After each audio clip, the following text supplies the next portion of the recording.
the reading is coming from a book that's to inspire creativity. It's basically a story with a couple of questions for prompts. But I figure for us for today, it just gives us some food for thought. This is out of a section that contextually is on fear. And it's called The Mayor's Underpants by Lindy West. Every morning, I wake up at 6 and turn on the television set. It only gets 3 channels, the weather, the fortune teller, and a third channel that only shows cooking tutorials and farming tips. I don't mind. I have too much work to do anyway. I go out into the blustery autumn air and pet my dog Snooch, who confirms that he loves me, at least for now. And it explicitly runs headlong into the wall of the barn. I wish it was raining. I own only one sprinkler, so I have to water most of the crops by hand. My fat pumpkins, my twinning hops, my cheerful corn, which takes hours. Oh no. I realize I've forgotten the chickens. I run to the chicken coop and let the chickens out so that they peck on the grass. They're angry with me, but when I look inside, I find they still have laid eggs anyway. I place their eggs one by one into a row of throbbing mayonnaise machines and head into town to give my boyfriend a pomegranate for his birthday. If I give him enough pomegranates, eventually he will marry me. When I return home, my machines have produced 3 jars of fresh mayonnaise, one of which I give to my neighbor, Marnie, in hopes that she will let me snoop through her private bedroom, where I suspect I'll find the mayor's missing underpants. I place the 2 extra jars of mayonnaise in my shipping container, which will net me $228 overnight, and make sure I'm asleep by 2 a.m. The next morning, I wake up and do it all over again. My book is due in 3 days. My real book is due in 3 days. My first book in 4 years, the linchpin of any future financial solvency. Yet I'm spending what some, me, might call medically disordered amount of time running a fake farm in a video game called Stardew Valley. I find the video game cathartic in times of stress because they provide concrete list of achievable tasks in exchange for tangible reward. Unlike real life, which produces a nebulous haze of crushing responsibilities in exchange for terror and pain. A guided meditation through someone else's life, a facilitated disassociation to another world, unfortunately, stress relief, has diminishing returns, unlike my mayonnaise. If you aren't also accomplishing the stressful thing from which you need the relief, I simply must get my writing machine throbbing again, or I will simply die. I text a friend who also plays Stardew Valley, yet somehow maintains a successful business. The Stardew gameplay loop is ruining my life, I say. I tell myself just one more day, and then I'll go to sleep. I wake up, and oh, my cheese is done.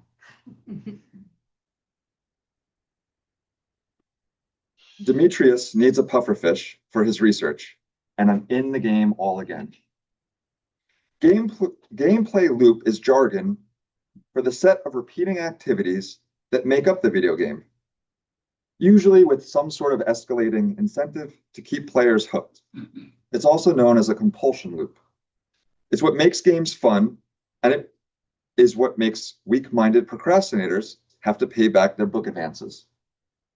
Oh, picture this, my friend says. Game loop play, but it's your real life. You wake up and you feed the chicken. You. I laugh. Yes, I harvest my ideas and I plant my words in my manuscript.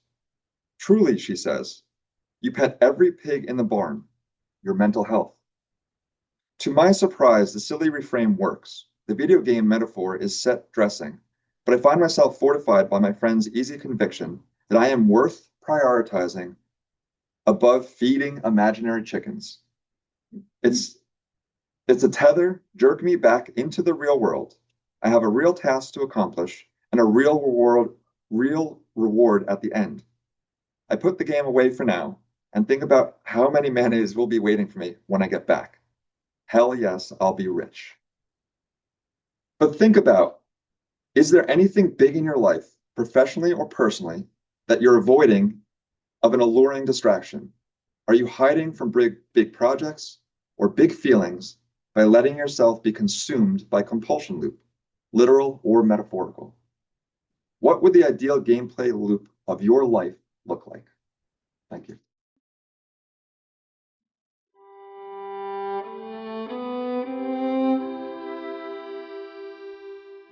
I was thinking about a lot of different things when I was just kind of considering what I wanted to speak about today. And, what kept coming up was my experience in AA. So, because it's such a, to me, it kind of goes hand in hand with this work for me. So I'm a very grateful member of AA, and that's actually where all of this started for me. It's where I found out I was a medium, and I was like, well, this is really weird. Because it was so many things that just kept getting kind of peeled back like layers about who I really was. And I think one of the things that, I mean, there's so many amazing things that I have been taught from that program and the people that I've encountered them in that program. But one of the things that kept coming up to me around today was matching the inside with the outside. I remember one of my first sponsors who really saved my life, honestly. She had taught that to me, or she like mentioned it to me, and I had never really thought of that before. But it was it's one of those things where it's like, it seems very simple, but when you hear it in the right moment, it changes everything for you. And I think this is something that I think everybody can struggle with, right? It's like we have these pieces within us that, no, maybe not everybody should see that, or maybe I don't really want everyone to know all of it, and we kind of filter what we think is maybe acceptable to society or to the people that we encounter in our life. Um, and, I also was thinking about how when I was really young, I feel like I was very authentic to who I was. And then over time, it was like society started to tell me that that was wrong. And so then I started to believe that.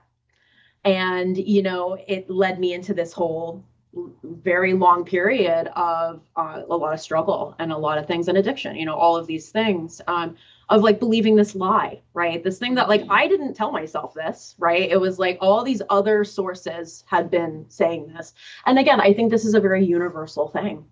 I think a lot of us we come into this world pretty pure, right? We come into this world like, I don't know, this feels good, I'm going to do it, right? Like I'm going to kind of do my thing. And then we get told by whoever, right, or whatever, maybe not even a person, maybe it's like the TV or something, right? Like, oh, I don't know, is that bad or is that wrong?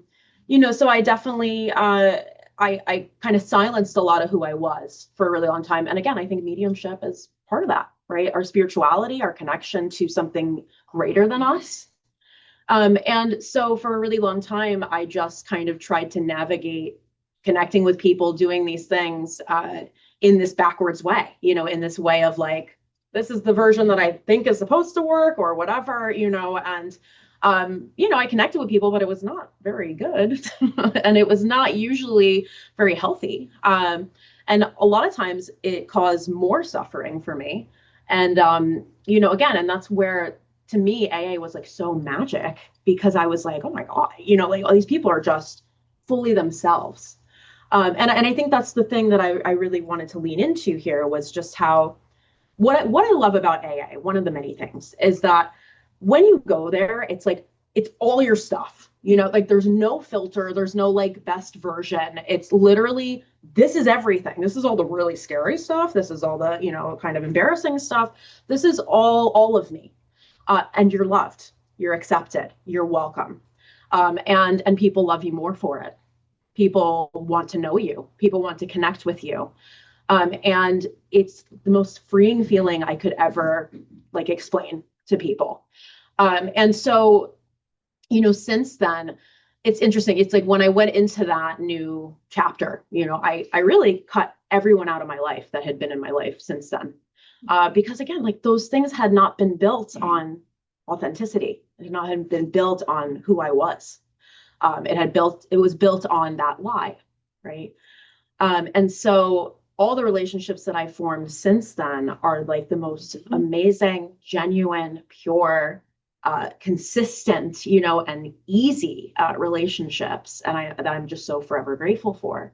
And so I just think, again, you don't have to be in AA to experience that. I think that's what I'm trying to say here. I always wish that everybody could be in AA. I'm kind of like, I feel like bad, like for people, like, because it's so awesome. It's like I literally can go anywhere in the world and find a meeting, and I'm at a family. Like it's completely amazing.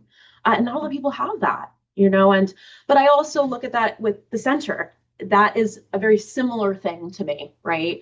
I think that's the other thing. It's like all these people that are in AA, they come from all walks of life and would never, ever be friends. They would never encounter each other normally in life. Yet here they are all connecting at like the most deep level possible and are showing vulnerability and showing all of this. And I think that's very similar here. We probably would not necessarily encounter each other in our regular everyday, yet we're all here for a common purpose, for a common desire, right? To connect, to find something greater than ourselves, to find meaning, to find peace, whatever that may be. It may be healing, right? There's so many things there. And it's also that reminder that we're really not so different. We really aren't, right? And I think the other thing too that I want to offer to everyone today to think about is, is there maybe some part of yourself that you kind of filter out, or you're kind of like, well, I don't know if everyone's going to like that, or not everyone's going to maybe accept that or understand it. So I kind of keep it here, I don't maybe show it. And thinking about first off, why do we do this? What is the reasoning behind it? Because I also think sometimes we don't even take a moment to think about that, and realize that, that reasoning maybe wasn't even ours in the first place. That reasoning was probably from somebody else that told you that was wrong, or told you that there was something wrong about what that was within you. And I would just say to maybe sit with that and think about it. And to me, it's really, it's kind of giving people, that's what I'm trying to say is like, it's a disservice to not show all of who we are to the world, because people don't get to experience the amazingness of who you are, all the layers of who you are. To me, it's kind of boring to just conform, right? It's kind of boring to just stay in a box. It feels safe, but it also doesn't feel very freeing. I think it also doesn't allow us to really lead with our joy, our passion, our heart, our soul. I think when we do that, it's gonna kind of go against the grain a little bit, right? But I think I'd much rather do that than sit in a box and think, what if? What if I hadn't, what if I did? What if I did do that? And I think, to me, being able to connect with the people in our life and each other, right? It's like, share that part of yourself, right? I often find that it seems scary, or it seems like we might think in our mind of how that might go. But then pretty much every time I've done that in my life, I would probably say like consistently, every time I've done that, it's always been a very positive experience. Maybe it was a little nerve-wracking. Maybe it was a little like, I don't know. But every time it always surprised me, and I think that's one of the things too about AA is like, we often have to do service, or we have to do these kind of seemingly crazy things, in order to stay sober. So I would have my sponsor like volunteer me to do all kinds of crazy things. She'd be like, call 6 strangers, and hang out with them. And I'm like, are you crazy? Like, know these people, but it always was a very like profound experience for me. Again, I think that's the other thing, and that's a big point of recovery is like willingness, right?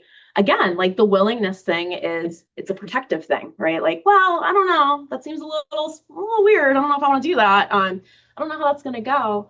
But again, if we can kind of lean into spirit, lean into our soul, right? And realize like, well, if I'm willing, am I willing? Am I willing to maybe just step a little bit beyond my comfort zone to see where that goes, to see what it might show me, something that's within me that I haven't maybe seen in a long time or didn't even know was there. And when we can kind of lean into that willingness, to me, I mean, there's way like so much magic behind that. Because every time I was like, that's a crazy idea. I don't want to do that. You're nuts, like, but I would do it. It would blow my mind, and that happened consistently throughout my recovery and especially early on, and I was in Baltimore in the very early days of my recovery, and those meetings were wild. There was a lot going on there, but I remember like I brought myself alone to like one meeting at a time, and I was like, I do not like it here. This is really weird. Everybody's really creepy. I don't know, and I was like, I really want to leave right now. But then this guy came up and he was celebrating like 60 years or something crazy, and he shared his story, and I will never forget that story. It was mind blowing. And then I was just like enthralled, I was so inspired and so amazed. And again, it's just like a perfect example of like, we can maybe think that something's not for us or something is, seems a little weird, or maybe it kind of makes me uncomfortable, but there can be some incredible experiences that forever change you behind that door. Um, and so I think today I would just say, I want to leave everyone with this thought of where are we maybe allowing fear to filter part of our life? We all have it. We all have fear. And I also think that there's a reading in one of my daily meditation books from recovery that I like that talks about, thinking about what would I do differently today if fear did not exist? I really like thinking about that sometimes. I like to kind of check in and think of that. Is there something that I'm limiting myself with or not doing because of fear? And I like to think, okay, so if fear wasn't there, how would I operate differently in this situation or, with this person, with this job? And it's a very interesting prompt to kind of think about, and maybe you would act the same. And to me, that's kind of like a good sign that like, okay, I think we're doing pretty good there. If it's different, let me think about that.